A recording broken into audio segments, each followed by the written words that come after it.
Okay, here we go. We are going to be doing this chapter today, chapter 10. So find Joshua chapter 10. This is a very powerful, pivotal chapter in the book of Joshua.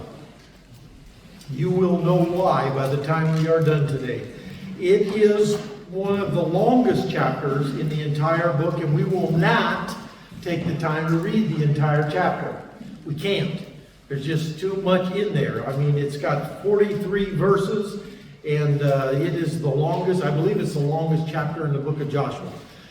But it's about conquest, and so you will definitely understand, and then we're going to spotlight certain verses in there as we go so that you can get the picture of what's going on. The title of today's chapter is Winning in Both Lanes.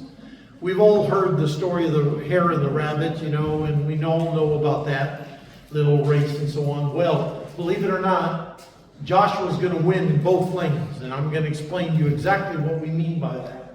Okay? Joshua, or Israel, is about to demonstrate that they can win at any speed.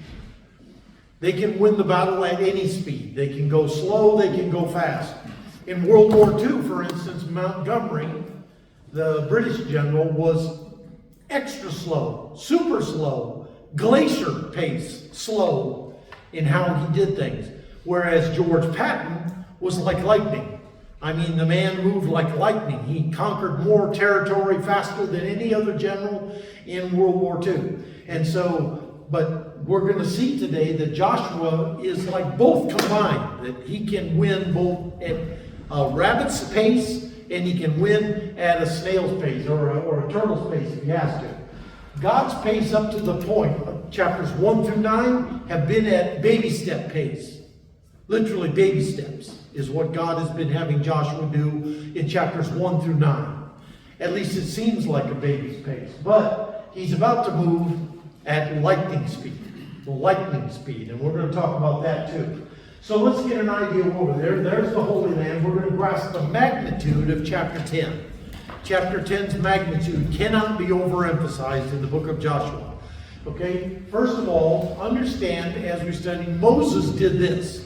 Moses handled everything on the east side of the Jordan River. There's 3 tribes over there. Manasseh, Reuben, and Gad. Those are the 3 tribes, north to south, that are over there on that side. And then those guys sent their armies across the Jordan to help fight while the rest of their families are setting up house on the east side of the Jordan River. So Moses handled that. Joshua, on the other hand, has only conquered that much in 6 months' time. That's all he's managed to conquer in 6 months' time. Up through chapter 9, the book of Joshua, he has only conquered about 10% of Canaan land west of the Jordan River. It has taken 6 months to do it. Now, what has happened in that 6 months that it has taken 6 months? Well, there's probably a lot more that I can show you, but let me just show you 9 things that have taken place, and they've all taken time to get done. First of all, they had to cross the Jordan River. Okay, they crossed over, they set up camp, Gilgal. It takes time to set up your headquarters, to set up your camp and all that. That didn't happen overnight. Okay, and then he had to circumcise all the males that were above, that were only under 20 years. None of them had been circumcised. And so how long does that take to heal from? And so we're talking about, you know, probably close to a month just for the circumcisions and the healings and everything else. And then, then the Battle of Jericho. Remember, they marched around the city one day, 7 times on the 7th day. And then they had to fight, and that probably took a day or 2. And then they have to invest the city. So everything's got to be gathered and put in the treasure house of the Lord, except what Achan stole, of course. And so now they got to take that area over. So that takes time. And then came the first battle of Ai, or the Ai reconnaissance. That took several days. They didn't just hop into chariot or hop in their Uber car and drive up to Ai. It took time. And so then they had to come back and give their report. Then they marched up an army and came the first battle where they lost. 36 Jews were killed. Who knows how many were wounded. So now there comes morning. according to Jewish custom, after sometimes 30 days of mourning. So for the 36 that were killed, they had to mourn. Plus, they had to do an investigation and find out why. That's when Joshua fell on his face. They prayed. God said, call up the elders of the families.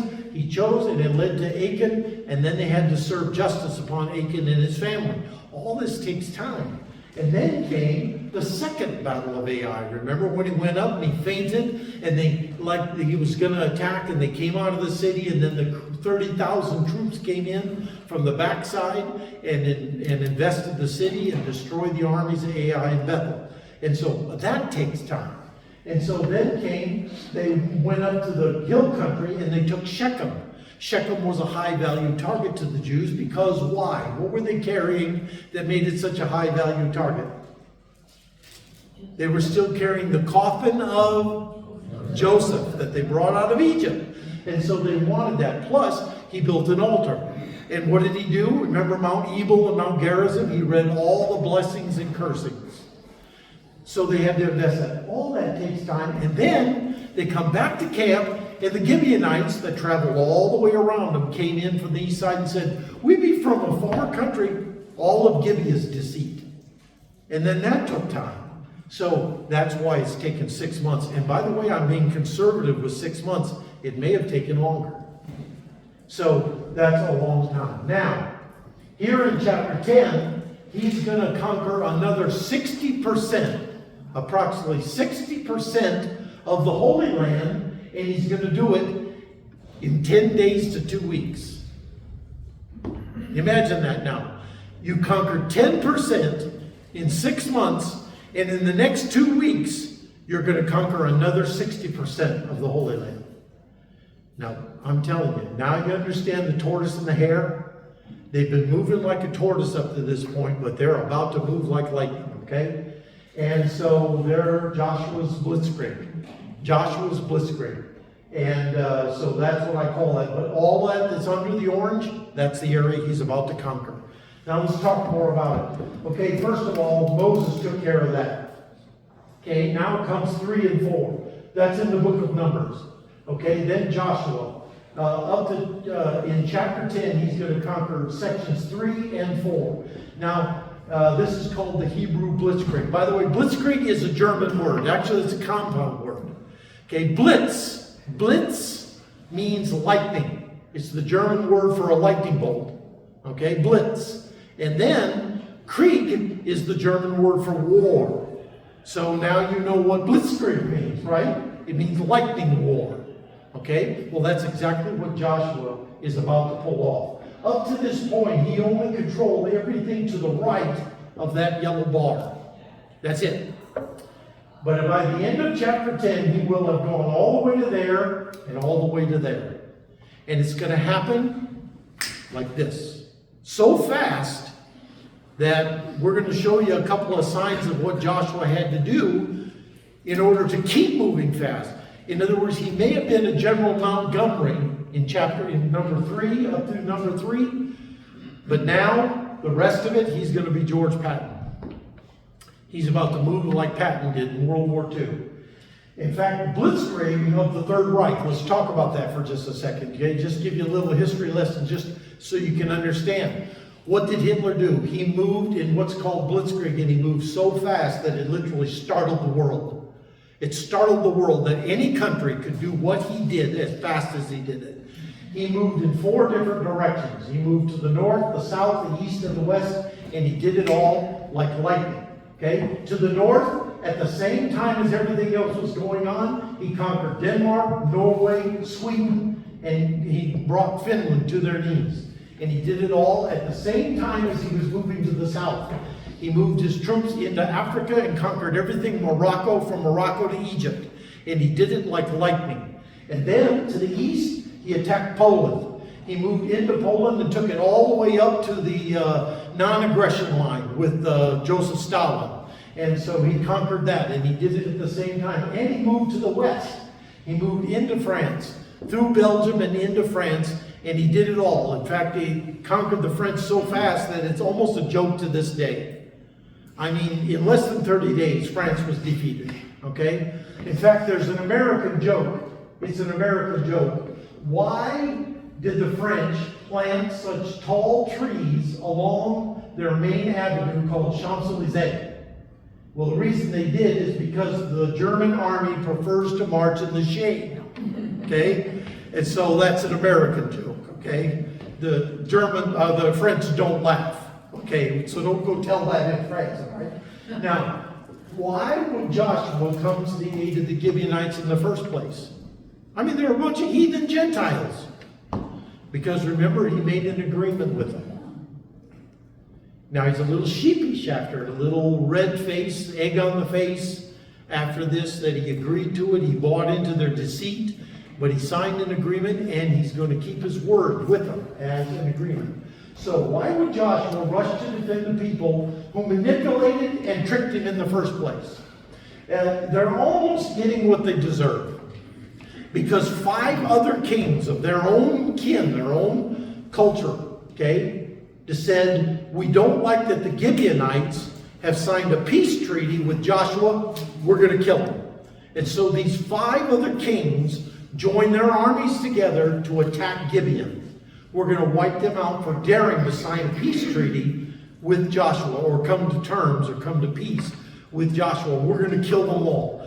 So Joshua, to keep his word, basically goes to defend them. He does it for 3 reasons: a spiritual reason, a personal reason, and a military reason. Okay? His spiritual reason is, number 1, he has a divine promise. Let's look at verse number 6. Let me have a reader for chapter 10, verse 6. Who's my reader for 10:6? Okay? All right, we got 2. Stephen, go ahead first. And the men of Gibeon sent unto Joshua to the camp of Gilgal, saying, slack not thy hand from thy servants. Come unto us quickly and save us and help us.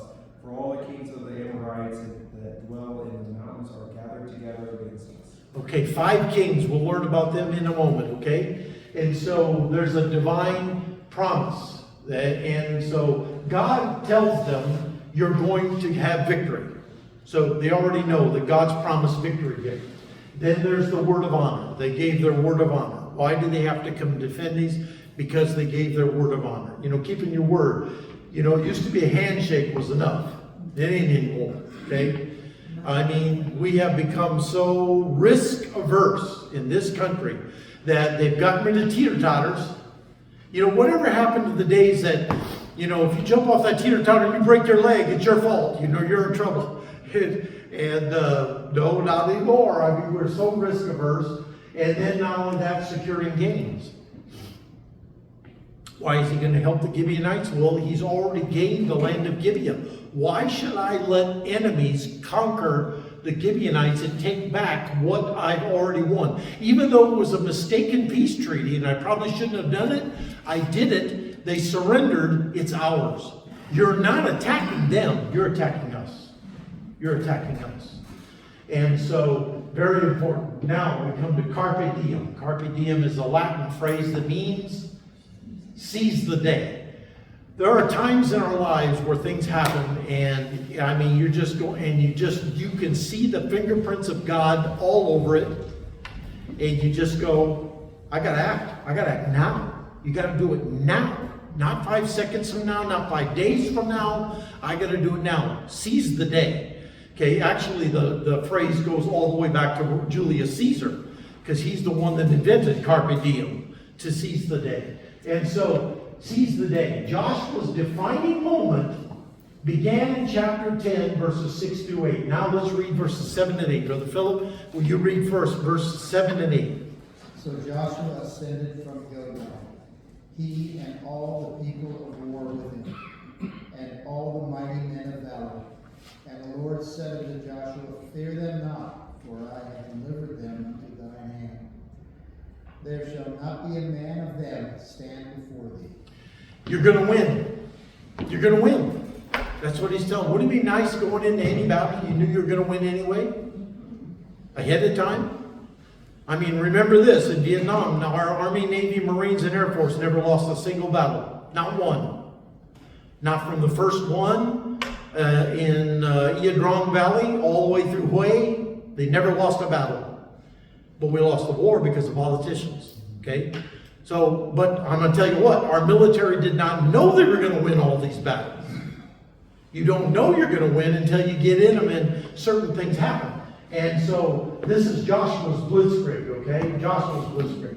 Joshua's blitzkrieg began when the Gibeonites cried out to the Israelites to come and save them from the wrath of their own people. Look at verses 3 through 5. I need a reader for 3 through 5, okay? We're going to catch up now. Okay, Leslie, 3 through 5. Wherefore, Adonizedek, as Adonizedek, king of Jerusalem, sent unto Hoham, king of Hebron, and unto Piram, king of Jarmuth, and unto Japhia, king of Lachish, and unto Debir, king of Eglon, saying, Come unto me, and help me, that we may smite Gibeon. For it hath made peace with Joshua, and with the children of Israel. Therefore the 5 kings of the Amorites, the king of Jerusalem, the king of Hebron, the king of Jarmuth, the king of Lachish, the king of Eglon, gathered themselves together, and went up, and they and all their host, and encamped before Gibeon, and made war against it. so they're crying out to Joshua now, which we've already read, Stephen read. Now, what started out as the defense of an ally, sometimes you don't know what you've gotten into until you're in it, and then you realize what's happening here. Well, he started with the defense of an ally, and it turned into a western and southern rout of the Canaanites. It's like a snowball going downhill. It gets bigger and bigger and faster. Same thing happened here. Once he was in it, he realized, oh man, this got to keep this thing going. This is doing. And so it was a God-given opportunity, which is the balance of the chapter. Chapter verses 16 to 43 is all about their ultimate victory and how they defeated those kings. So let's talk about this, okay? First of all, from victory to victory. Remember that song? From victory unto victory, his army shall he lead. Okay? Well, that's exactly what happened. Here he is in Gilgal. We learn that he's in Gilgal in verses 7 to 23. And then Gibeon, which is the focus of attention. This was the starting point, or as we say in the military, the jumping off point. This is where it all got started in verse number 12.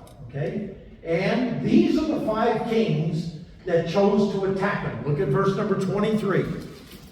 Verse number 23, here's the 5 kings. And they did so, and brought forth these 5 kings unto him out of the cave, the king of Jerusalem, the king of Hebron, the king of Jarmuth, the king of Lachish, and the king of Eglon. These were the 5 kings. Their names Leslie read just a little bit ago. And so those are the 5 cities that are below Gibeon, and they all joined their armies together and marched up there. But they're not the only ones. Along the way, a whole bunch of other men said, hey, we want a piece of that action. We're going to get in on this. Because we don't like Joshua either. We don't like what he's doing to this land. So we're going to join you. So a bunch of other kings got involved. Now Joshua didn't know that, and neither did Gibeon. Gibeon thought it was just those 5. Oh no, it's more. It's more. And Makkedah. Look at verse number 28. Chapter 10, verse number 28.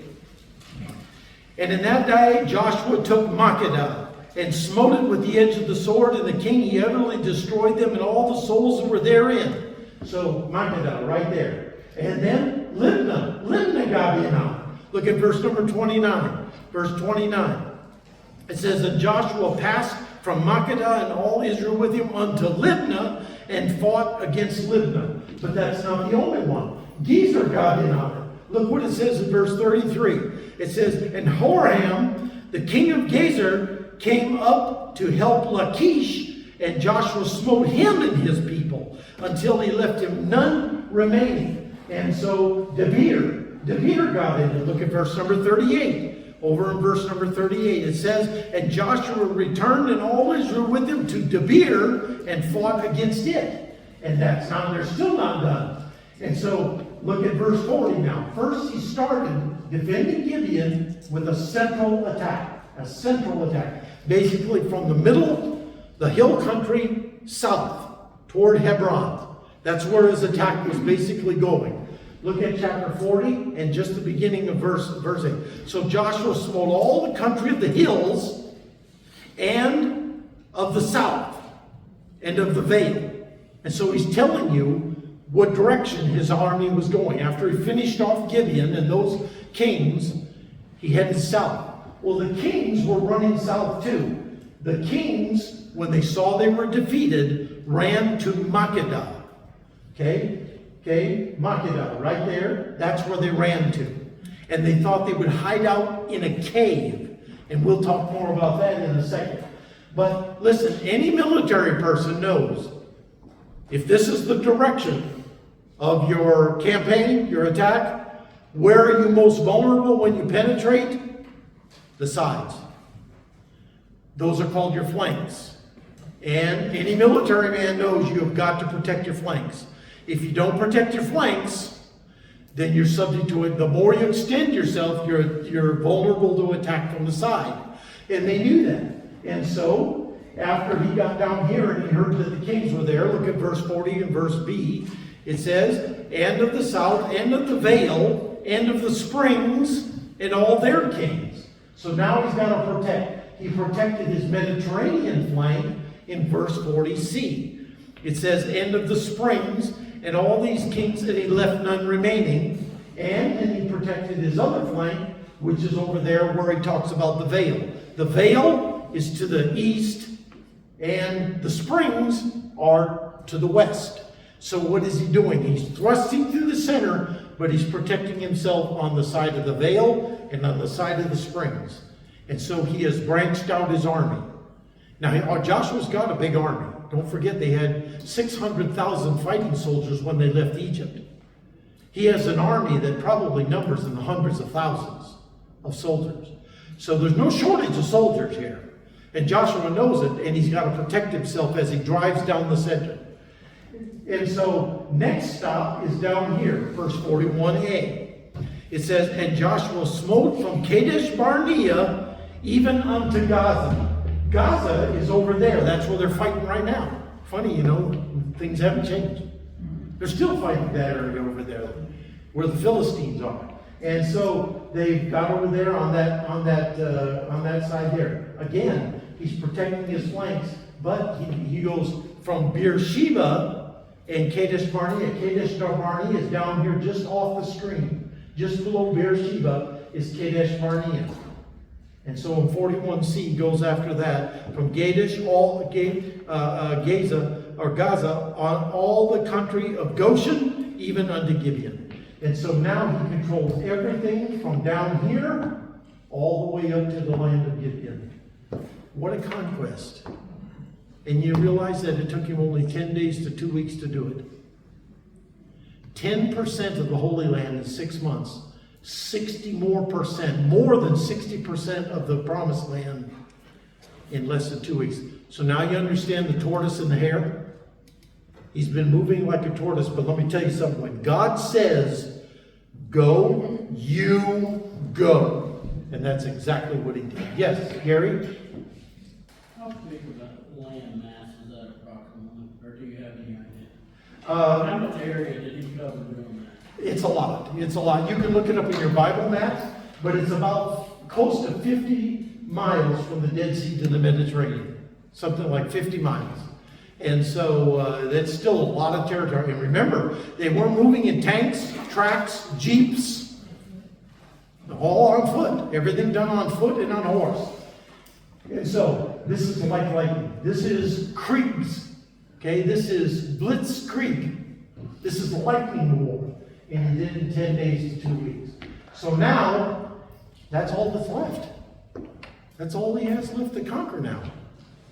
Everything south of the mountains, there's a mountain range. You see that mountain range? See that little tip that sticks out there between Dor and Ago? You see that little tip? That's where Mount Carmel is. The one where Elijah called fire down. That tip that sticks out, that is Mount Carmel out there on that tip. Okay? But that mountain range runs from northwest to southeast and extends almost all the way to Shechem. Now he controls literally everything south of that mountain ridge. Everything south of it. And so now all that's left are the kings of the north. Now, they're not to be dismissed. The king of Hamath, the king of Hatzor, these are powerful kings. One of the kings is said to have hundreds of chariots of iron. So he knows there's still some very powerful foes to be dealt with. But we'll get to that next week, okay? And so this great victory began with a great miracle. It began with a great miracle. Let's have a reader for verses 12 to 14. I need a reader verses 12 to 14. Okay? All right, Brother Gary, go ahead. 12 to 14, chapter 10.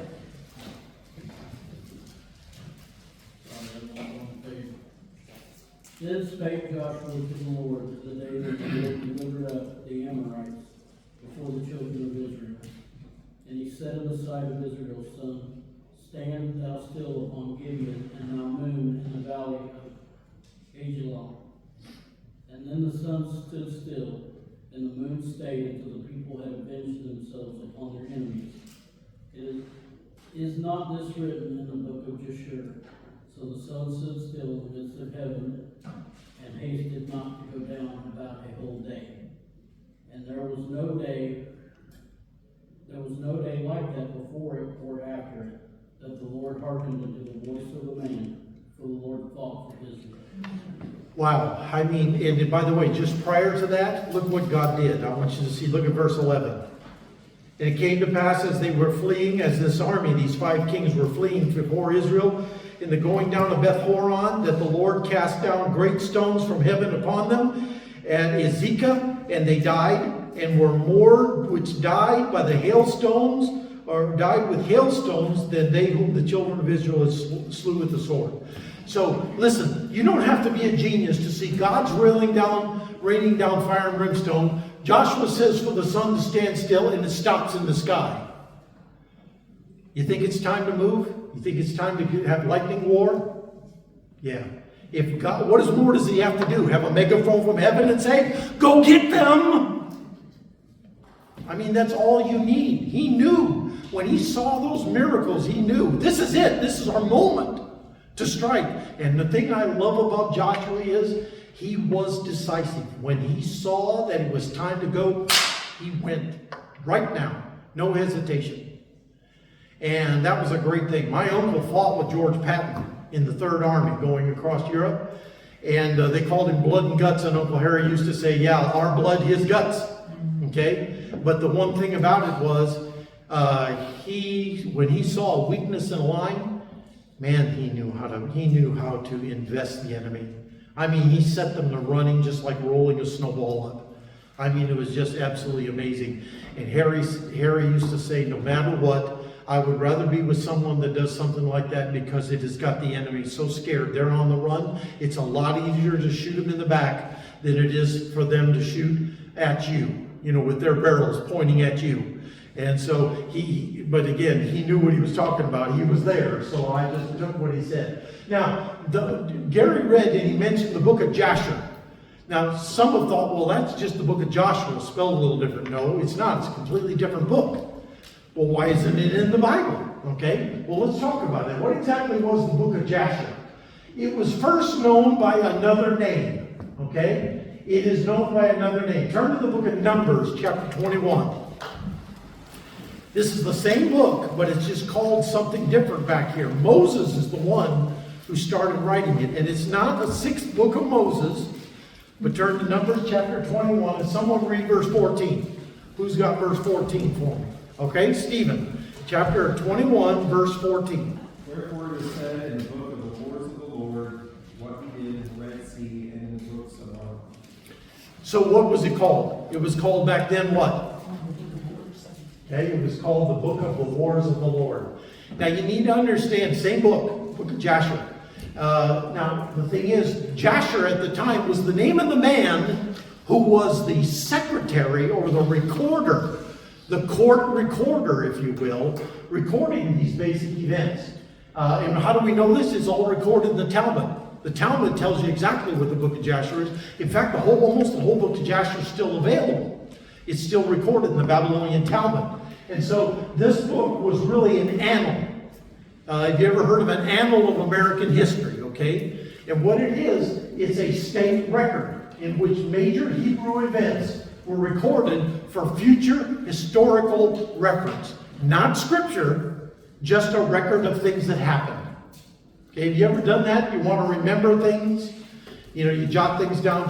Detectives do this all the time. They go out, they jot things down, jot things down. That's things that will spark their mind when they sit down to write up their report. All they got to do is look at these lines. The same thing was true. The book of Jasher was the book of the wars of the Lord, and it was an annal of Hebrew history. And so we still have it to this day. Now then it says the sun and the moon stood still. How did God do this? Let's talk science for just a second. Did the sun actually stand still? Anybody? Does the sun move? The sun don't move. What does move? The earth moves. Okay? Now technically the sun is moving. Our whole solar system is actually angled like this. It's like this. It's not running flat. It's at an angle like this. Okay? And it is moving in that arm of the Milky Way like this. You may not know it, but you're moving at like 500,000 miles an hour as Milky Way moves. And then in that arm that's moving, you're moving another 350,000 miles an hour as our solar system moves. And you're on the earth that's moving. You're moving in like 4 or 5 different directions at once. You feel it? You feel it on your body? Anyone seasick? Okay. All right, so listen, how did the sun really stand still? No, we know that's not the way it happened.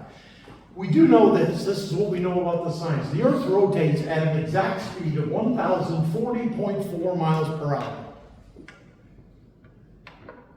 And in fact, someone said if there was a way you could break gravitational pull when you do this, you're not going to come back down to the same spot. Because that 1 second that you're up in the air, the earth has moved like 6 feet. So I actually should have come down right out there. But what's keeping me tied with the movement of the earth? Called gravity. Okay? So it did, but here's what you have to do. If you want the sun to stand still in the sky, you have to do what's called solar stasis. So all God had to do was slow the earth's rotation down by about a couple hundred miles an hour, about 250 miles an hour. And the sun would stay right there. It wouldn't move. And they would leave it for 12 hours. That's all he had to do. But if we slowed the earth down, wouldn't we fly off into outer space? No, not at all. Not at all. Let me show you. This event would yield 2 positive effects. First of all, it would increase daylight for battle. That's nice. Sun didn't go down, so they had plenty of daylight. Didn't get dark. Remember, they didn't have spotlights and helicopters with lights, and they didn't have, infrared vision. And so, today the U.S. Army owns the night. Okay, I mean, we could see just like daytime. And so, listen, and it would do something else. Because the earth slowed down, it would lower gravitational. It would lower the gravitational pull. You know what that's going to do then? That's going to increase strength. It's going to increase the strength to weight ratio, and that's going to give the soldiers that were already tired, it's going to give them renewed energy. Because now the gravitational pull is down and the strength they didn't thought they have, now they have. So God is doing, now granted, it's going to also help the other side too. When God does it, it helps everybody. But remember, God's on the Jews' side, so the Jews are going to win here. But it gave them more daylight and added strength. Now, I thought if the earth would have slowed down like that, by the way, scientists do know this happened. But if the earth slowed down, wouldn't we fly off into space? No. The moon does not rotate at all. And they still have gravity on the moon. Even if the earth came to a complete stop, there would still be gravity. Okay? All by slowing it down he did was pause the sun in the sky and give increased strength.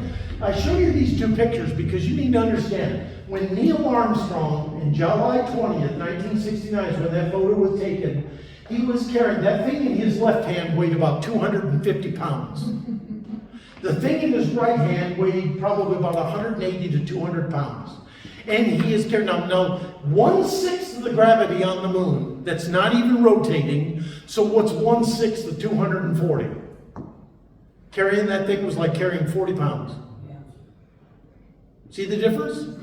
And over here, this picture on the right of astronaut John Young in 1972, after they posted the flag, he leaped in the air to salute the flag, and his feet left the ground almost 3 feet in the air.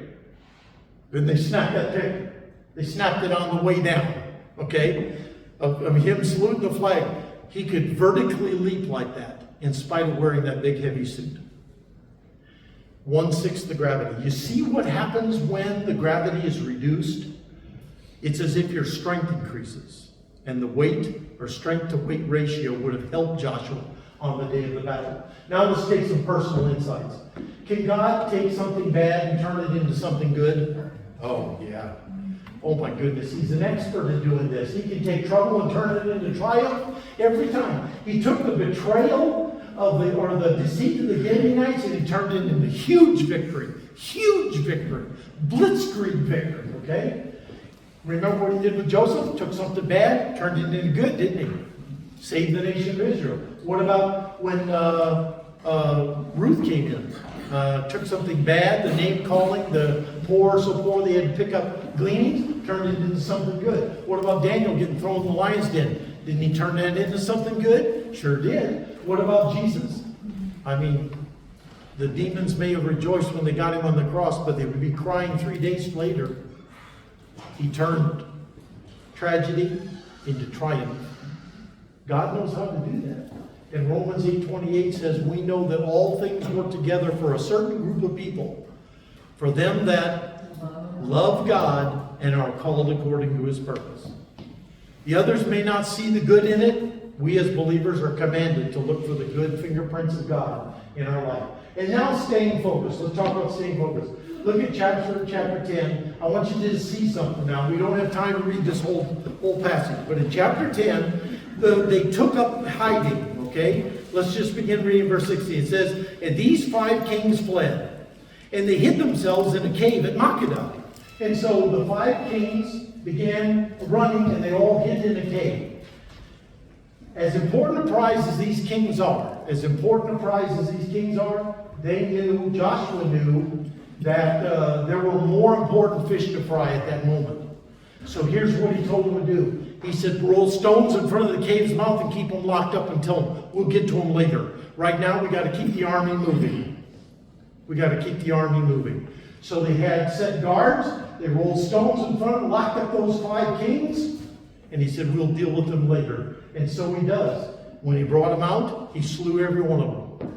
But he did it later, not while the thing's rolling, okay? Not while the battle's going on. Just lock them up, we'll take care of it later.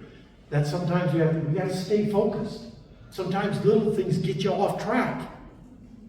You got to stay focused on the big picture.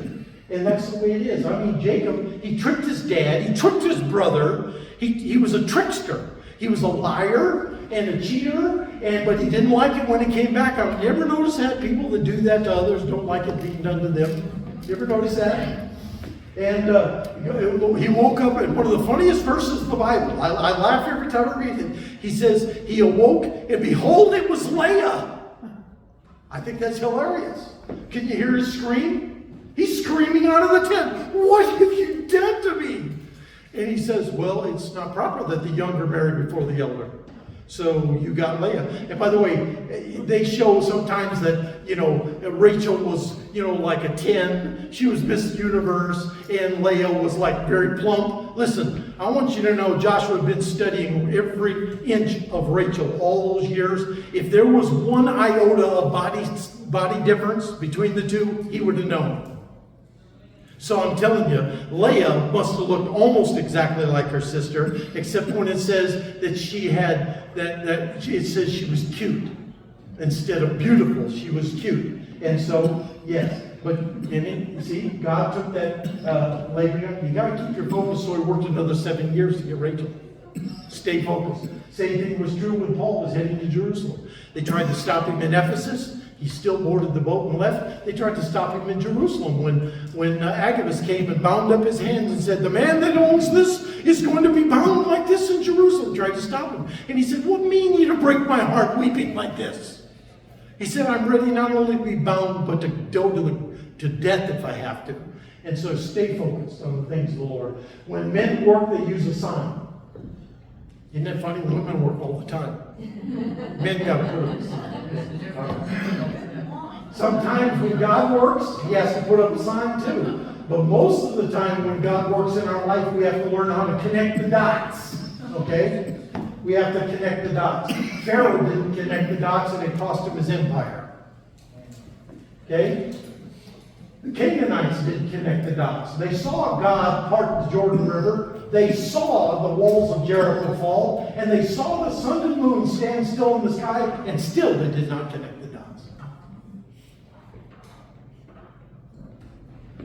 There's a line in this movie. I don't know if you've ever watched the movie Gladiator, where it's right at the beginning of the movie. And these two Roman generals, General Quintus and General Maximus, are talking as they fight the last of the Germanic wars. And they're standing there, and they sent a messenger, and the messenger got beheaded. And they say no. And so Quintus turns to General Maximus and says, a people should know when they've been defeated. And General Maximus replies, would you know, Quintus? Would I? Nobody likes to admit defeat. And the Germans didn't realize they had been defeated by the Roman armies.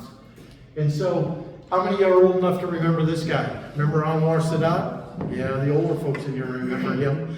Do you know why they killed him? Same reason the Gibeonites wanted to be, while they were trying to be killed by the 5 kings.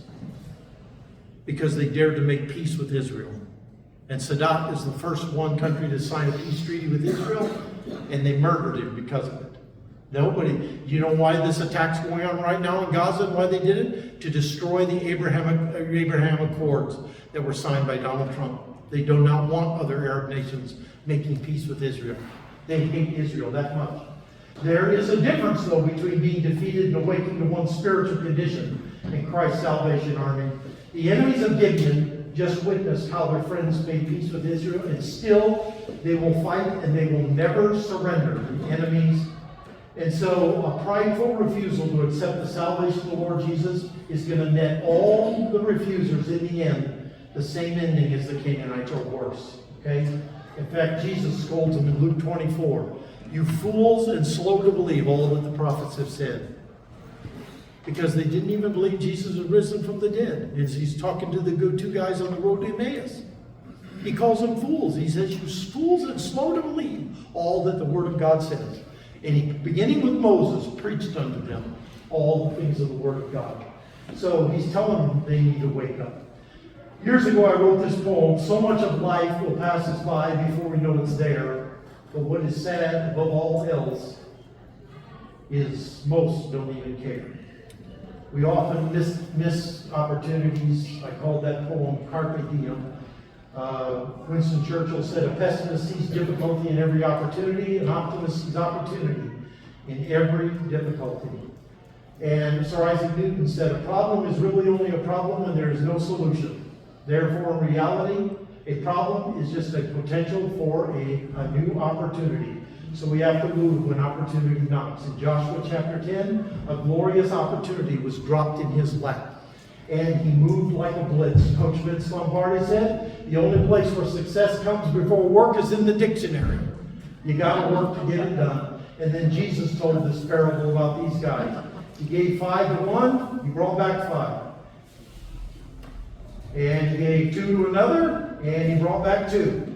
So 2 plus 2. And he gave 1 to a guy, and he buried it in the ground. So 1 plus 0 equals that. That's a 100% increase, a 100% increase, and a 0% increase. He praised the guy with 5, he praised the guy with 2, and he punished the guy with nothing. Take the gifts God's given you and use them for the Lord. Next week, we're going to deal with chapter 11, which is Joshua's Armageddon. And that is a picture of the valley of Jezreel. And so we're going to look at Joshua's Armageddon.